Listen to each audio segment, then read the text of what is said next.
Welcome back to Two Therapists Walk Into a Podcast. My name is Stephanie Edsel, and I'm an LCSW here in Salt Lake City, Utah. In the last episode, we talked about noticing without a name, what it's like when your body is signaling before there's language, diagnosis, or clarity. We stayed with that early phase where something feels off, even if you can't explain why. Today, we're taking the next step. What happens when those early signals leave your internal world and start interacting with other people? What happens when you name something and the response doesn't land the way you hoped it would? I'm Robin Green, an LCSW in Tucson, Arizona. Thank you, Stephanie, for welcoming us so nicely to today's episode. And before we go any further, we want to slow it down just for this moment. If you are listening because you've had experiences of not being taken seriously, your body may already be bracing, tightening, holding your breath, staying alert in ways that feel familiar. And sometimes that anticipation is subtle. A slight contraction in the chest, a readiness to defend yourself, or even a habit of editing what you're about to say before you say it. We want you to just notice that. Notice where your body is supported right now.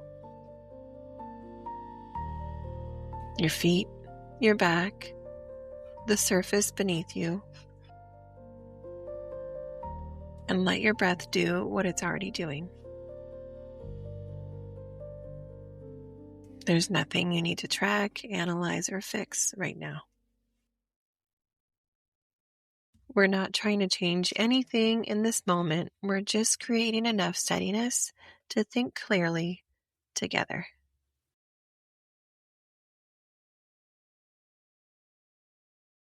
Minimization rarely shows up as outright dismissal.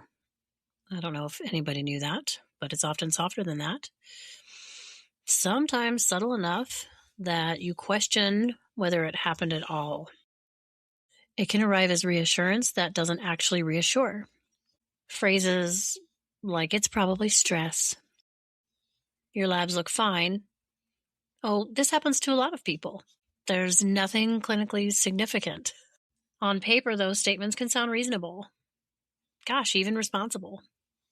But when they repeat without resolution, something begins to shift internally.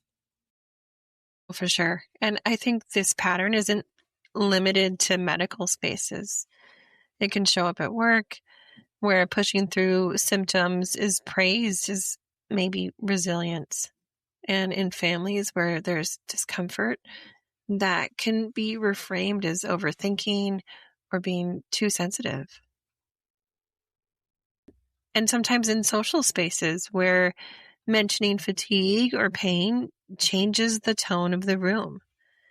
And over time, these responses don't just shape access to care. I think we notice because they shape how safe it feels to then notice what's happening in your own body.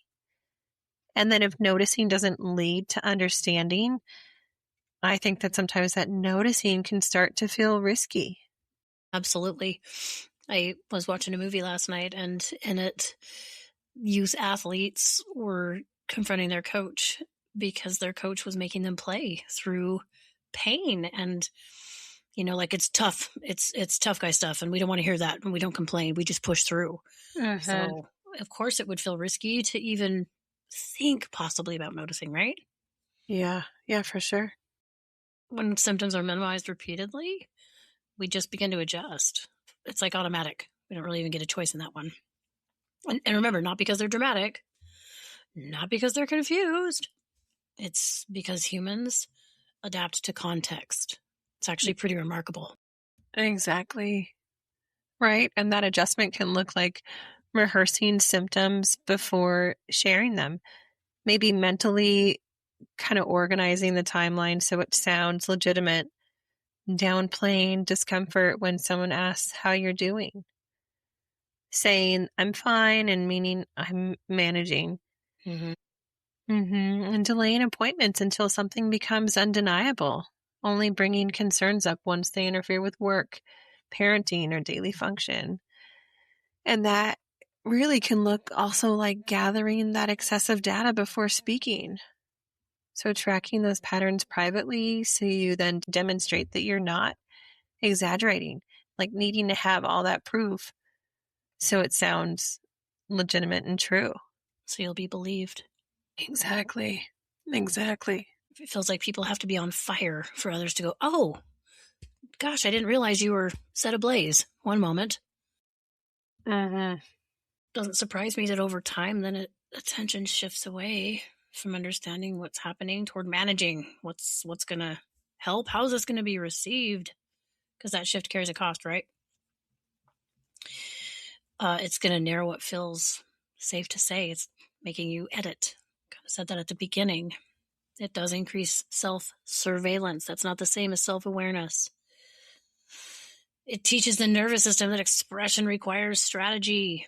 Instead of asking, what does my body need? The question becomes, will this be taken seriously? That reorientation is subtle, but it can change how you relate to your own body for a really long time.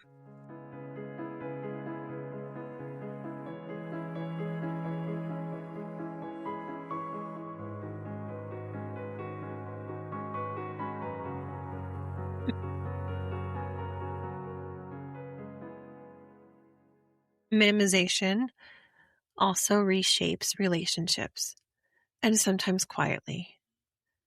Many women learn to soften or filter what they share so they don't seem difficult, high maintenance, or overly focused on their bodies. You might avoid mentioning symptoms so a conversation stays light. Or you might postpone a check-in because you don't want to disrupt plans. And the possibility that you might reassure other people before you've reassured yourself. Over time, this creates distance. It's almost impossible not to, not just from providers or coworkers, but from your own internal signals, not listening to body cues. You begin responding to what feels acceptable rather than what is actually feeling accurate. And that gap can widen in ways that are hard to see at first.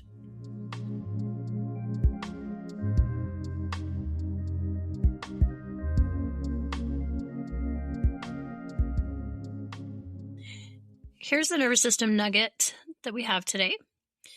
Anticipation of disbelief shapes behavior. When the nervous system expects not to be believed, it reorganizes around protection. That anticipation doesn't just affect one appointment or one conversation. It will carry forward.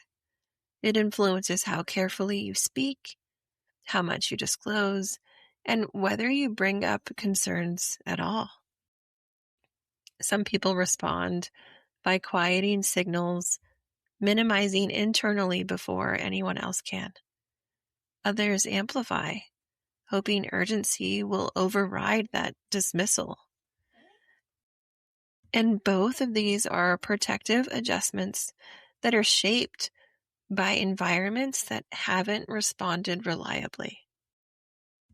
So these patterns often operate outside conscious awareness, automatic. They become habits, ways of interacting that start to really feel normal. And they can change, but usually only when new responses are experienced consistently enough for the nervous system to register something different.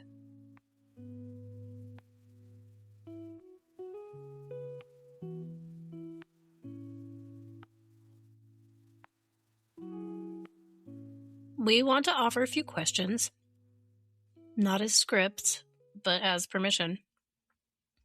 These are not confrontational. They're orienting. They shift the focus from reassurance to information. You're allowed to ask, what else could this be? If this continues, what would the next step be?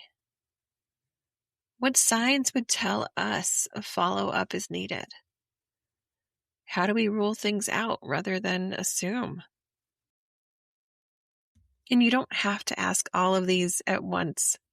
Even one question can shift the tone of an interaction and slow things down.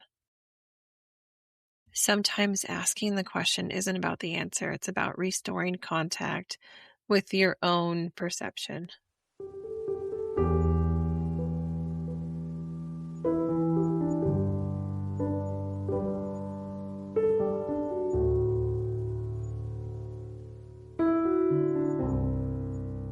Minimization doesn't just delay answers.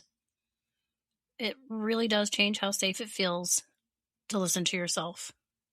Yes, and if you've learned to downplay your symptoms, that learning, again, as we mentioned before, happened in context. And so that adaptation is going to make sense. Changing that pattern is going to be gradual. It rarely shifts overnight. This is all about the repetition. Yes, and so stay tuned, because in the next episode, we'll be discussing inflammation, the gut, and the nervous system, and how to hold that conversation without blame. And remember, healing isn't linear, and we're here for the ride.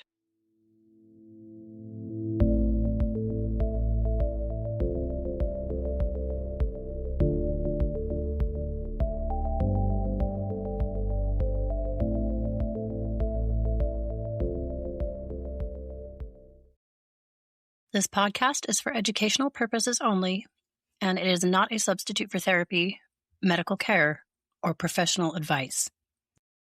Listening to this podcast or this episode does not create a therapeutic, clinical, or professional relationship with us. If you're experiencing distress, physical symptoms, or emotional concerns that feel overwhelming, we both encourage you to seek support from a qualified healthcare or mental health professional. And if you are in immediate danger or need urgent support, please contact local emergency services or a crisis line in your area.